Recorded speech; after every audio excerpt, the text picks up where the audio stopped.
안녕하세요. 35살 돌싱녀예요. 결혼 생활 3년 만에 이혼하고 이제 1년 됐지요. 추석을 보내다 보니 그때 일이 생각나 제 이야기 좀 해보려고요. 이혼을 결정하기까지 오랜 시간이 걸리진 않았습니다. 시댁 식구들은 물론이고 영원히 내 편이길 바랬던 남편마저 실은 상종 못할 인간이었다는 걸 깨닫게 되자 그때부턴 더는 한시도 같이 있을 수가 없었거든요. 시댁 10번 가면 친정은 겨우 한 번이나 가는 정도였는데도 조금만 서운한 기색을 내비치면 오히려 저더러 네 가족 내 가족 따진다고 치사하다는 사람들이었어요. 지금 생각해보면 그런데도 저는 왜 그걸 참고만 있었는지. 아무튼 남편과는 아주 우연한 기회로 알게 된 후 인연이 닿아 연애를 시작 결혼까지 한 케이스입니다. 저는 나고 자란 건 서울인데 서울이 여러 가지로 물가가 비싸잖아요. 그래서 과감하게 가게는 지방에 차렸습니다.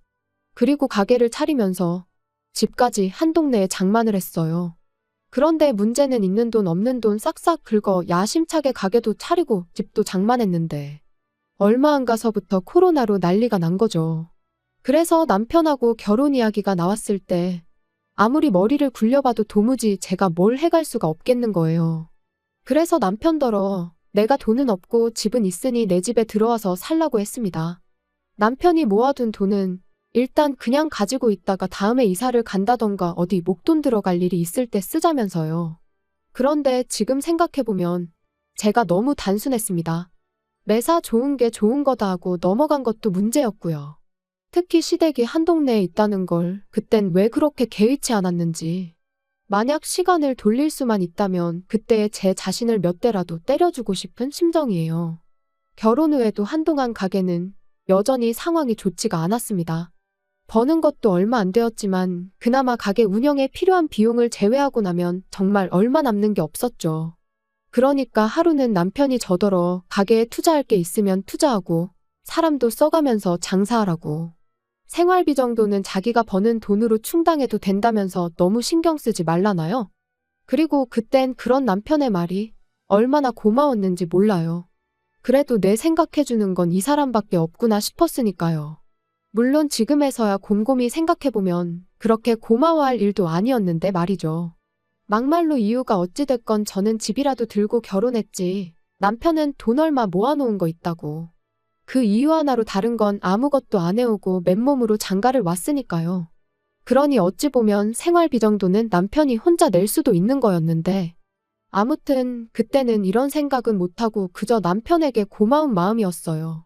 그리고 그 때문인지 언젠가부턴 남편한테 괜히 눈치가 보이고 미안했었죠. 그래서 남편이 주말마다 시댁에 같이 좀 가자고 하면 군말 없이 따라가곤 했는데 언제부턴가 다른 식구들은 다 노는데 저만 일을 하고 있더라고요. 그리고 나니까 가뜩이나 장사하느라 일주일에 하루밖에 못 쉬는데 그 하루를 왜 시댁에서 보내야 하는 건지 부당하단 생각이 드는 거예요. 그래서 남편한테 매주 주말마다 시댁에 가는 게 힘들다고 했습니다. 그랬더니 자고 오는 것도 아닌데 그게 왜 힘드냐는 거예요. 그래서 그러면 시댁에 가는 만큼 친정에도 한 번씩은 가자고 했더니 저희 친정은 너무 멀다면서 싫은 티를 대놓고 내는 게 아니겠어요? 그리고 이후로 몇 번의 언쟁 끝에 어쨌든 남편이 친정에 같이 가주기는 했습니다만 정말이지 하다못해 저희 부모님한테 말 한마디 먼저 거는 법이 없었어요. 그저 저희 어머니가 차려주는 밥 받아 처먹고 넋 놓고 TV 보는 게 다였으니까요.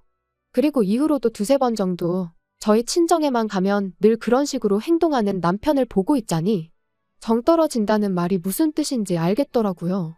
그래서 그때부턴 속된 말로 이꼴저꼴 다 보기 싫어서 혼자 친정에 다녀오기 시작했습니다. 그랬더니 남편이 하루는 생활비를 운운하더라고요. 그래서 두말 않고 그때부턴 남편하고 똑같이 부담하기 시작했어요. 남편이 생활비라고 100만 원 내놓으면 저도 100만 원 내놓는 식으로요. 그리고 경제적으로 남편에게 미안한 마음이 사라지니 허구한 날 시댁에 가자는 남편의 요구도 당당히 거절할 수 있었죠. 아무튼 그러다 결정적인 사건이 벌어진 건 작년 추석이었습니다.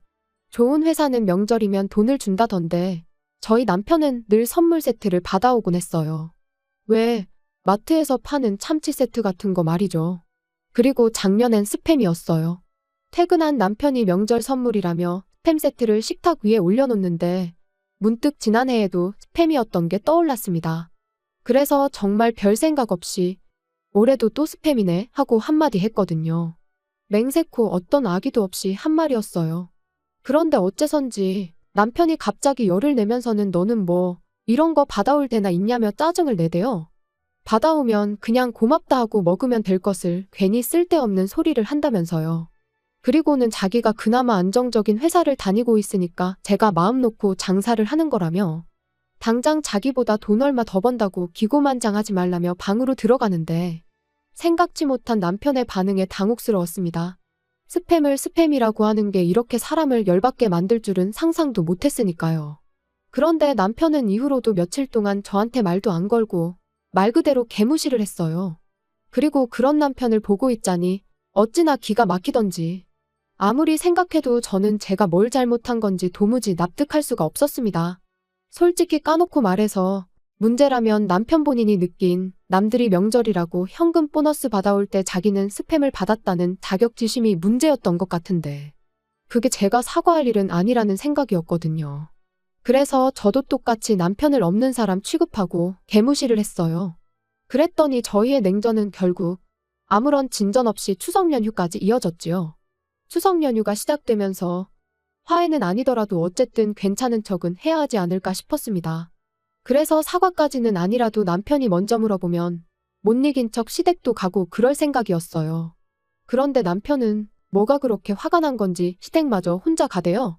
게다가 그 와중에 회사에서 받아온 스팸 세트 챙겨가는 모습이란 그뿐만이 아니었습니다. 기껏 현관 밖을 나서면서 한다는 말이 통보하듯 나 먼저 엄마 집에 가 있는다 였는데 아무리 생각해도 자기 먼저 어머님 댁에 가 있을 테니 너도 곧 따라오란 뜻으로밖에 들리지가 않았죠. 그런데 그깟 스팸 소리 하나로 며칠 동안 절 개무시한 인간이 시댁까지 혼자 가서는 퍽이나 저에 대해 좋은 소리를 하겠어요. 분명히 다 자기 편이다 생각하고 저만 정신 나간 여편네로 만들어 놓을 게 뻔했죠. 그런데 그런 자리에 제가 미쳤다고 뭐하러 가나요? 그래서 결국 시댁에 안 가고 저도 친정에 갔어요. 그랬더니 12시쯤 되자 남편한테 전화가 오대요. 어머니 아버지 식사하셔야 되는데 안 오고 뭐하냐며 작은 목소리로 속삭이듯 화를 내면서 말이죠. 어이가 없어서 설거지 해줄 사람 없다고 식사 못하는 건 아니지 않냐. 나는 지금 친정이니까 나 빼고 식사하시라 말하고 전화를 끊었습니다. 그리고 모처럼 정말 연휴다운 연휴를 보내고 집에 돌아왔지요. 집으로 돌아오고 바로 다음 날부터 다시 가게를 열었어요. 그리고 그날 저녁 거의 열흘 만에 남편에게 제가 말을 걸었네요. 화해하잔 건 아니었고 속 좀 긁어놓으려고요. 명절이 지나니까 단골로 자주 오는 손님분들이 명절 선물이라며 남편이 받아온 것 같은 선물 세트를 이것저것 가져다주기 시작했습니다. 제 생각이 나서 사셨다는 분들도 계시고 안 먹는 건데 혹은 똑같은 게 너무 많이 들어와서 처치곤란인 상황이라 주신다는 분들도 계셨지만 이유가 뭐 중요한가요? 안정적인 직장에 다니는 남편이 잘 볼 수 있도록 식탁 위에 양손 가득 들고 온 선물 세트들을 올려놨어요. 그리고는 이거라도 받아온 게 어디냐며 고마워하라던 사람 어디 갔냐고 나는 6개 받아왔으니까 나한테는 6번 고마워하라고 까불면서 장난치듯 말했더니 그제서야 남편도 얼렁뚱땅 무슨 일이 있었냐는 듯 장난으로 받아치대요. 솔직히 괜히 긁어부스럼을 만드는 건 아닌가 싶어서 장난을 치면서도 조마조마했는데 실은 남편도 저랑 냉전 상태로 있는 게 편치만은 않았던 모양입니다. 그러니까 제가 먼저 슬쩍 내민 손을 반갑게 잡은 거였죠. 아무튼 아무리 꼴보기 싫은 남편이었어도 모처럼 얘기도 하고 장난도 치니 마음이 한결 편해지더라고요. 그래서 다음 날에 마음 좀 쓰겠다고 쓴 건데 이게 불씨가 돼서 남편과 이혼을 하게 될 줄은 몰랐네요. 다음 날 가게 문을 열었는데 정말 단골 중에서도 가장 오래된 단골분이 엄청난 선물을 가져다 주셨어요. 근처에 사시는 분으로 이런저런 이야기를 나누던 중 우연찮게 저희 친정어머니와 고향 친구신 걸 알게 되었고 그 뒤로 정말 매일같이 와주시는 분이지요. 아무튼 그분께서 오랜만에 고향에 갔다가 저랑 저희 어머니 생각이 나서 저희 선물을 사오셨다는 거예요. 그리고 그 선물은 한 세트에 좋기 30만 원은 넘겠다 싶은 고급 한우 세트였습니다. 주시면서 하시는 말씀이 하나는 저희 부부 구워 먹고 하나는 친정 부모님 가져다 드리라고요. 생각지도 못한 선물에 기분이 엄청 좋았습니다. 하지만 한편으론 딱 2개밖에 없으니까 시댁이 신경 쓰이긴 하대요. 가뜩이나 부부싸움 때문에 명절에 찾아뵙지 못한 것도 찝찝한 상황이었으니까요. 그래서 괜한 죄책감을 가져야 할 바엔 친정에 하나 시댁에 하나 이렇게 드리는 게 낫겠다는 결론을 내렸어요. 저희야 아무 때고 사 먹으면 되니까 문제 없겠다 싶었습니다. 고기는 신선한 게 제일이잖아요. 저는 일요일에도 가게 문을 열어야 했다 보니 하루라도 빨리 드려야겠다 싶어서 남편한테 부탁을 좀 했습니다. 지금 바로 출발해서 친정에 하나, 시댁에 하나 드리고 오라고요. 그리고는 원래는 친정어머니 고향 친구분이 사다 주신 거라 우리 집 거랑 친정 거 이렇게 2개인데 우리 몫을 시부모님 드리는 거라고 생색도 한번 냈지요. 그리고 얼마나 지났을까. 한 차례 손님이 빠져나가고 시계를 보니 지금쯤이면 친정 부모님이 고기를 받아서 드시고도 남았겠다 싶은 시간이었어요. 그래서 친정에 잘 받으셨냐고 전화를 했는데 어째서인지 친정어머니는 뭐 이런 걸 남편까지 부려먹어가며 보내느냐고 싫은 소리를 하시는 거예요. 신선할 때 빨리 구워 드시라고 남편한테 부탁한 거지. 내가 괜히 왜 그랬겠냐니까. 친정어머니께선 의아하다는 듯 요즘 통조림은 신선한 통조림도 나오냐는데 그리고 그제서야 알게 된 건 남편이 한우 세트가 아닌 스팸 세트를 주고 갔다는 사실이었습니다. 심지어 그마저도 열어보니까 어떻게 된 건지 2캔이 비어 있었다면서요. 정말 화가 머리끝까지 차오르는 기분이었습니다. 그래서 그 길로 가게 문 닫고 시댁으로 향했어요. 제 인생에서 시댁 가까운 걸로 이득 본 건 그날이 처음이자 마지막이었죠. 아니나 다를까 시댁 현관 밖에서부터 소고기 냄새가 펄펄 풍겨왔습니다.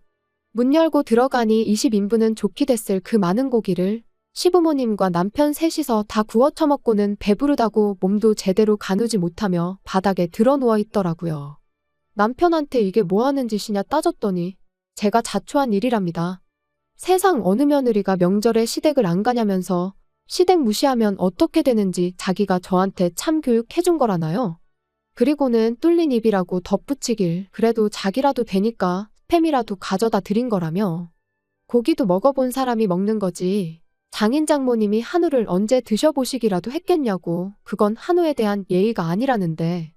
저 인간이 지가 지금 뭔 소리를 하는 건지 알고 짓거리는 건가 도대체 뭘 잘못 처먹었나 싶었어요. 게다가 자식이 말도 안 되는 개소리를 쏟아내는데 시부모님은 민망해하시긴커녕 뭐가 그렇게 재밌는지 킥킥대면서 같이 웃고 계실 뿐이었지요. 그때 깨달았죠. 내가 인간도 못 되는 사람들하고 가정을 이루고 살고 있었구나 하는 사실을요. 고기 20인분 맛있게 드셨냐고. 이게 내가 아내로서 며느리로서 드리는 마지막 식사라고 생각하시라고만 간단히 말하고 시댁을 나왔습니다. 그랬더니 그제서야 분위기가 심각해진 걸 깨달았는지 남편이 집 밖으로 뛰쳐나와 장난친 건데 왜 그러냐며 절 잡대요. 그리곤 한다는 소리가 원래도 시부모님이 한우라면 환장을 해서 한 세트 가지고는 모자랄 것 같아서 2세트 다 드린 거다라면서 저희 부모님은 나중에 맛집으로 모시고 가서 따로 사드릴 계획이었다는데 솔직히 그 말을 어떻게 믿나요? 어이가 없어서 개소리하지 말라며 남편 정강이를 한 대 걷어차버렸습니다. 그리곤 의학하며 다리를 부여잡고 나뒹구는 남편을 남겨둔 채 뒤돌아 걷기 시작했어요. 그랬더니 남편이 미안하다며 절뚝이며 쫓아오는데 고기 20인분을 셋이서 나눠 먹은 상황에 쓰레 빠시는 발로 뛰려니 숨이 찼는지 얼마 따라오지도 못하고 또다시 바닥에 주저앉아 버리대요. 하지만 그러던지 말던지 저는 그 길로 집으로 돌아와 매장에서 쓰는 업소용 대형 쓰레기 봉지에 눈에 보이는 남편 물건은 전부 다 쓸어담아 현관 밖에 내놨습니다. 현관 비밀번호도 바꿨고요. 그리고 1~2시간쯤 지났나 남편이 현관문을 두드리며 문 좀 열어보라고 얘기 좀 하자는데 현관문 밖에다 대고 나는 아까 말한 대로 월요일 되는 대로 이혼수속 밟기 시작할 거니 현관 밖 당신 짐이나 챙겨서 꺼지라고 했습니다. 그리고 한 번만 더 찾아오면 나도 당신 회사에 쫓아가서 똑같이 할 거라니까. 더는 집으로도 가게로도 찾아오지 않더라고요. 이후로 시부모님한테도 몇 번 전화가 오긴 했지만 딱 다 무시했고요. 그랬더니 결혼 초반에 생활비 어쩌고 하며 헛소리를 하대요. 그래서 너는 대신 내 집에 공짜로 얹혀 살지 않았냐. 나 그때 시댁에서 노비처럼 일한 건 생각 안 나냐 하니까 또 입국 다물고. 그래서 결국 별 탈 없이 이혼했습니다. 사실 변호사님 말로는 소송으로 갔다가 재산분할 신청이 들어오면 골치가 아플지도 모른다고 했는데 남편이 지레 겁먹고 협의이혼에 동의해줘서 다행이었죠. 지금 생각해보면 저희 친정에서 싸가지 없게 행동하는 걸 처음 봤을 때 그때 정강이 걷어차고 이혼을 했었어야 되었던 거 아닌가 하는 생각도 듭니다. 하지만 이제 와서 후회해서 뭐 하겠나요? 이제라도 어쨌든 남남이 되었으니 다행이죠 뭐. 벌써 1년이 지난 일인데 어제 일처럼 생생해서 그냥 이렇게 사연으로 보내봤습니다.